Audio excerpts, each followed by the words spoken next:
bem-vindos ao nosso canal. No vídeo de hoje, vamos explorar 4 assombrações reais, que vão arrepiar até os mais corajosos. Prepare-se para conhecer histórias assustadoras e inexplicáveis que desafiam a lógica. E antes de começarmos, não se esqueça de deixar o seu like, se inscrever no canal e ativar o sininho para não perder nenhum dos nossos vídeos de mistérios e terror. Agora, apague as luzes, pegue a pipoca e vamos embarcar juntos nessa jornada assustadora. Ouvimos sobre histórias de fantasmas e assombrações o tempo todo.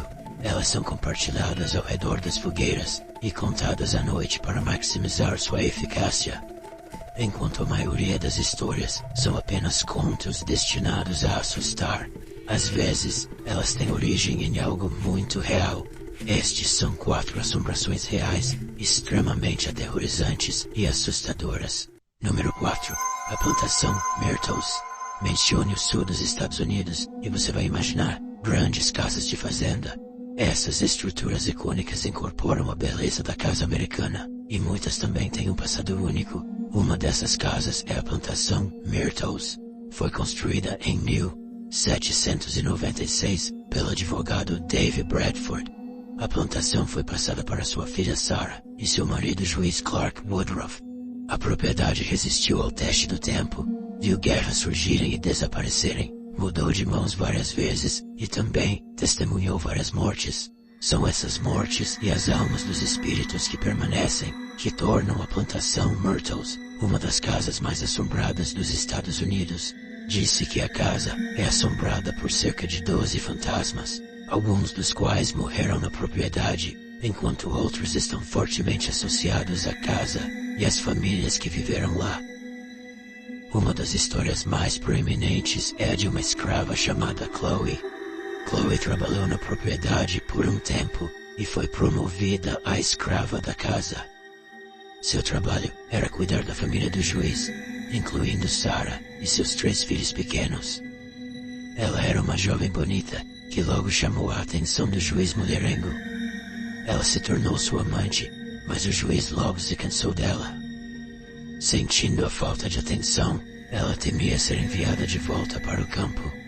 Então, ela começou a espionar a família para ver se poderia encontrar alguma informação para melhorar sua situação.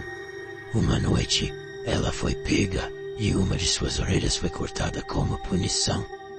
A partir de então, ela usaria um turbante verde para esconder a lesão.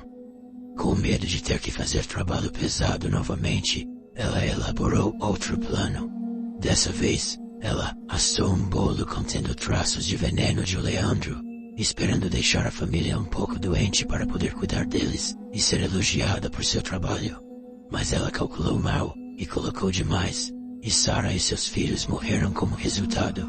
O juiz, junto com a mais jovem Mary, conseguiu sobreviver porque não comeram nada. Chloe contou a outro escravo sobre o que tinha feito, e, temendo a retaliação do juiz contra todos os escravos, eles entregaram Chloe.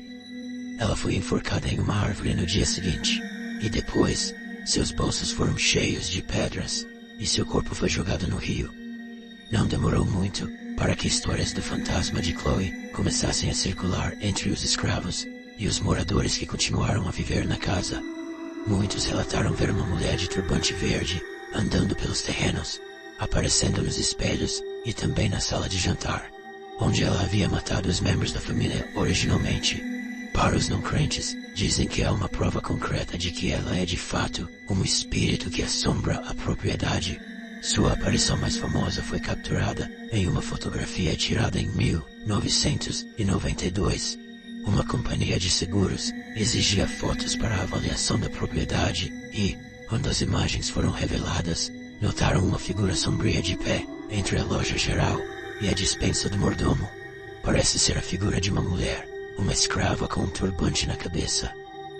Os painéis laterais da casa podem ser vistos através dela, e quando a National Geographic estudou a imagem, concluíram que era certamente uma imagem de uma figura e que as proporções da sombra coincidiam com as de uma pessoa. Número 3. A história de Resurrection Mary. Chicago é uma cidade grande com sua parcela de casas assombradas e cemitérios assustadores, mas um fantasma aterrorizante assombra a rodovia da área, e ela é conhecida localmente como Resurrection Mary.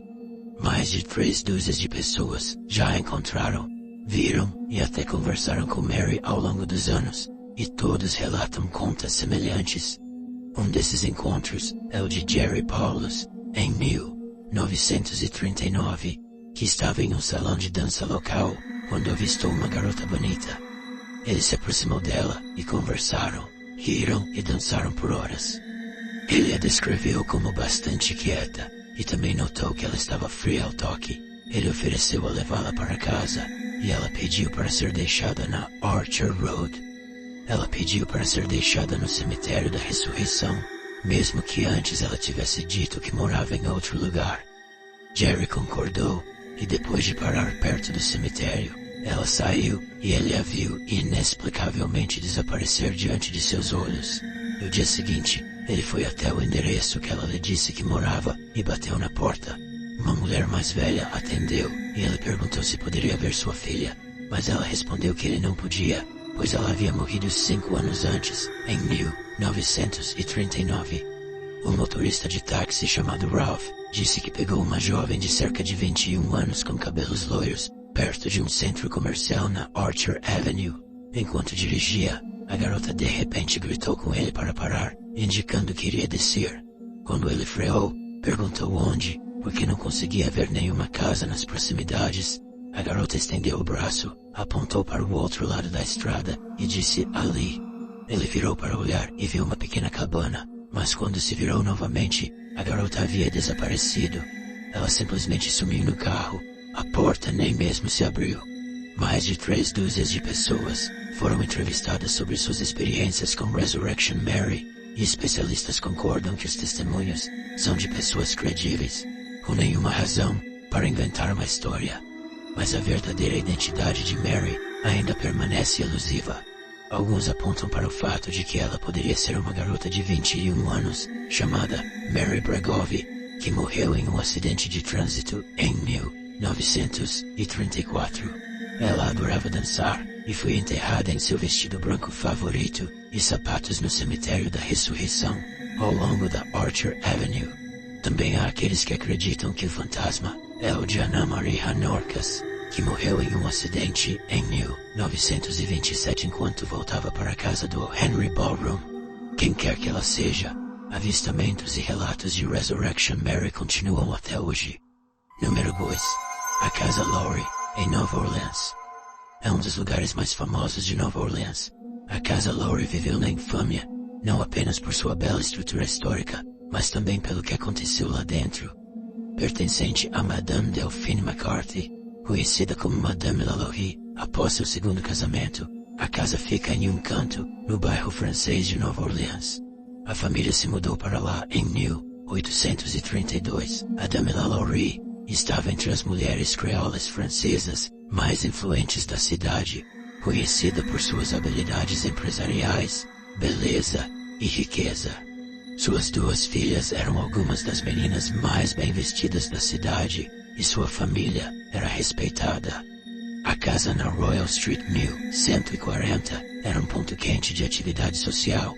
Era uma mansão de 3 andares que parecia uma simples casa de esquina por fora, mas por dentro tinha interiores luxuosos, com salas iluminadas por centenas de velas e grandes lustres.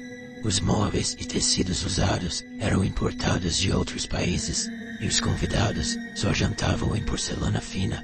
Madame Lalaurie frequentemente agradava seus convidados, sorria e os fazia se sentir confortáveis.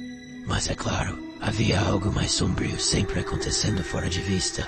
Para administrar a casa, ela precisava de dezenas de escravos para trabalhar para ela. Na época, os escravos eram tratados como nada menos que animais, mas o tratamento de Madame ia muito além disso. As pessoas do bairro frequentemente notavam seus escravos indo e vindo. Eles simplesmente eram substituídos, sem muito alarde, sem saber para onde os outros tinham ido. Os moradores da cidade também notaram que seus escravos sempre pareciam tão desalinhados e estressados, em comparação com a elegância que ela exibia com tudo o que apresentava. Aparentemente, Era o comportamento da madame que causava tanta angústia. Um dia seu vizinho ouviu um grito vindo da casa Lori. Quando olhou, viu madame perseguindo uma jovem escrava de 12 anos com um chicote.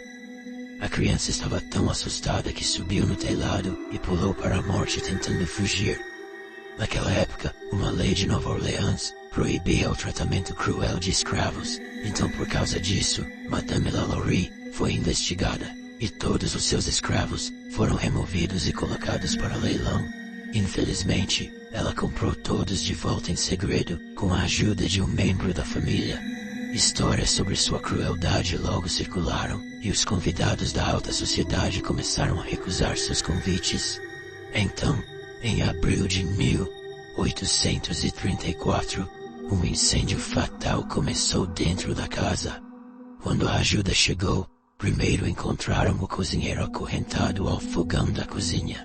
Ela admitiu mais tarde que iniciou o incêndio para tentar cometer suicídio porque tinha medo das repercussões da madame. O fogo se espalhou pela casa e causou danos massivos, mas foi apagado com sucesso. Os bombeiros descobriram uma porta trancada no sótão e a arrombaram. O que encontraram lá dentro foi terrível.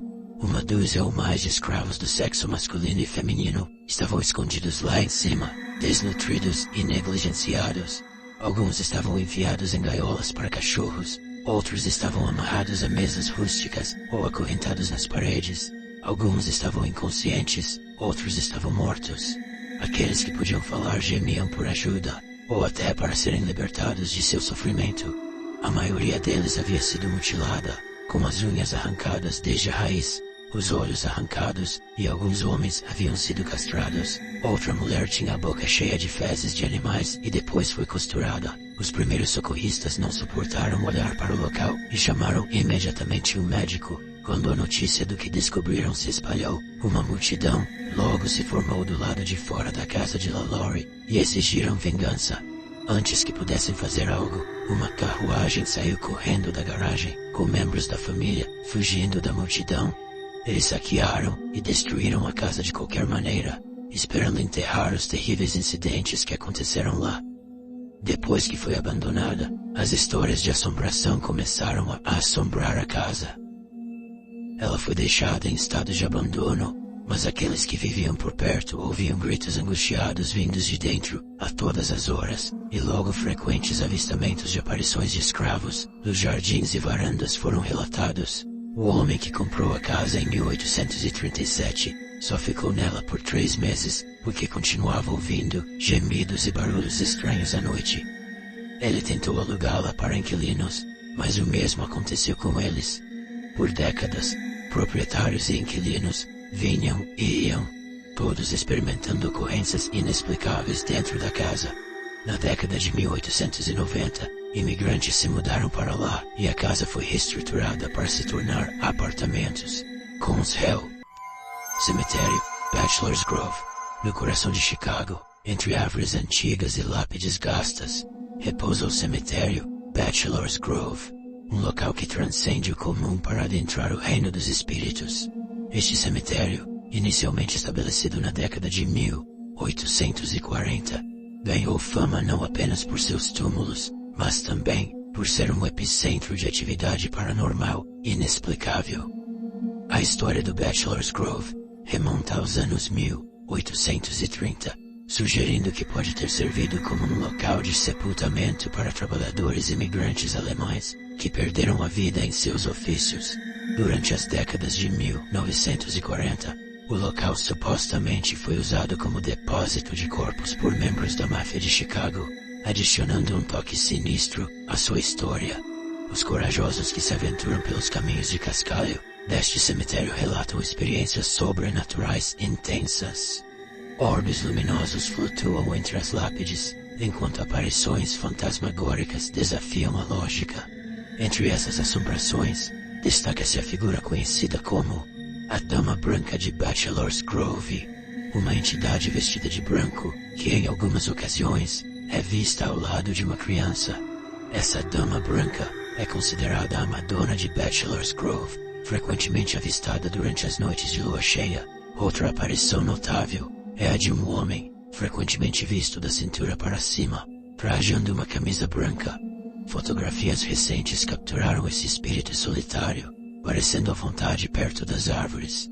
Quem é ele, e por que permanece no Bachelor's Grove é um mistério que intriga investigadores e visitantes. Hoje, o cemitério Bachelor's Grove permanece sob rigorosa vigilância noturna, devido a atos de vandalismo, e, ao mesmo tempo, continua a ser um destino para aqueles que buscam desvendar os mistérios que pairam entre os túmulos e as sombras antigas deste local misterioso em Chicago. Seus segredos permanecem entrelaçados com o tecido do inexplicável, onde o reino dos espíritos se encontra com o mundo dos vivos.